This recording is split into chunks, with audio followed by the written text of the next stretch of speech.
আমি এখন আইন পাছ কৰিছো যিখন আইনৰ জৰিয়তে কোনো পুৰুষে দ্বিতীয়বাৰ বিয়া কৰাব নোৱাৰিব এইটো গম পাইছে নে নাই কোৱা কোনে কোনে গম পাইছে হাত দাঙকচোন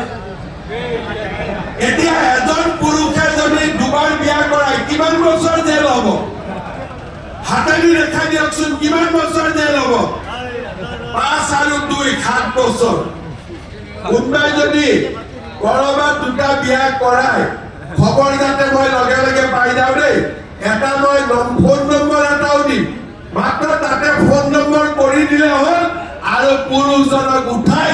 জেলত ভৰাই দিম আৰু মহিলাগৰাকীক ডাবল অৰুণোদয় দি দিম যাতে মহিলাগৰাকী চলি থাকিব পাৰে ভাল হ'ব নে বেয়া হ'ব সঁচাই কৈছেতো এতিয়া পুৰুষবিলাকে গম পাইছে নে নাই এইটো খবৰ গম পাইছে নে নাই খবৰটো পাইছে ঘৰত আজি গৈ আৰু এবাৰ কবি দেই চবে মাহঁত যে মামা থাকালৈকে দুটা বিয়া নহ'ব আৰু এইটো আজি গৈ ক'ব লাগিব নাই চবে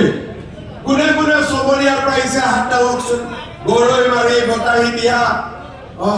চবে ঘৰত গৈ আজি ক'ব নাই দুটা বিয়া বন্ধ বুলি পলাশবাৰীৰ পৰা কোন কোন আহিছে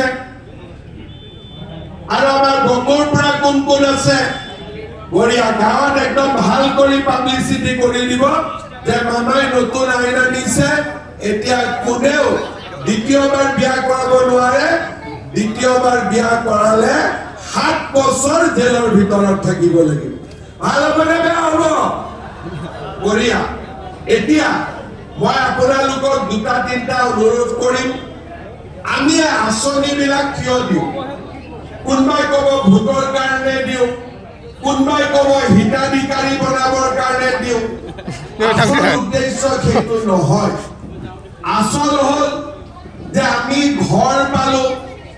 চাউল দালি আমাৰ ঘৰখন চলাব সুবিধা হ'ল অৰুণোদয় পালো ল'ৰা ছোৱালী কলেজ স্কুলত পঢ়াবৰ কাৰণে আমি চৰকাৰৰ পৰা সুবিধা পালো এই গোটেই আঁচনিবিলাক যদি আমি চাওঁ মাহত আমাৰ ঘৰত 3000 টকালৈকেও আমাৰ ঘৰত চৰকাৰৰ পৰা আহে যদি দুটা তিনিটা ল'ৰা ছোৱালী থাকিলে ঘৰত তাতকৈ বেছি টকা আহে এতিয়া যিখিনি টকা আমাৰ সঞ্চয় হ'ল যদি অৰুণোদয় নাথাকিলেহেঁতেন আমি 1250 টকা আমি নিজে খৰচ কৰিব লাগিলেহেঁতেন চাউল বজাৰৰ পৰা কিনিব লাগিলেহেঁতেন দালি নিমখ বজাৰৰ পৰা কিনিব লাগিলেহেঁতেন এতিয়া আমি কিনিব নালাগে আমাৰ টকা সঞ্চয় হ'ল এই সঞ্চয় হোৱা টকাখিনি আমি ক'ত খৰচ কৰিম মোৰ এটাই অনুৰোধ আমি ল'ৰা ছোৱালীৰ শিক্ষা আমাৰ যিখিনি টকা পইচা সঞ্চয় হ'ল এইখিনি আমাৰ ল'ৰা ছোৱালীৰ শিক্ষাৰ বাবে আমি খৰচ কৰিব লাগিব কাৰণ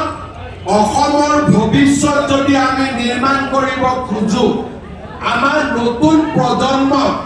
আমি শিক্ষিত কৰিব লাগিব চৰকাৰে এই আঁচনিবিলাক দিয়াৰ বাবে যিখিনি পুঁজি যিখিনি টকা আমাৰ ঘৰত সঞ্চয় হয় এই টকাখিনি আমি যাতে আমাৰ ল'ৰা ছোৱালী শিক্ষাৰ বাবে খৰচ কৰোঁ কাৰণ আমাৰ অসমত আমি প্ৰতিগৰাকী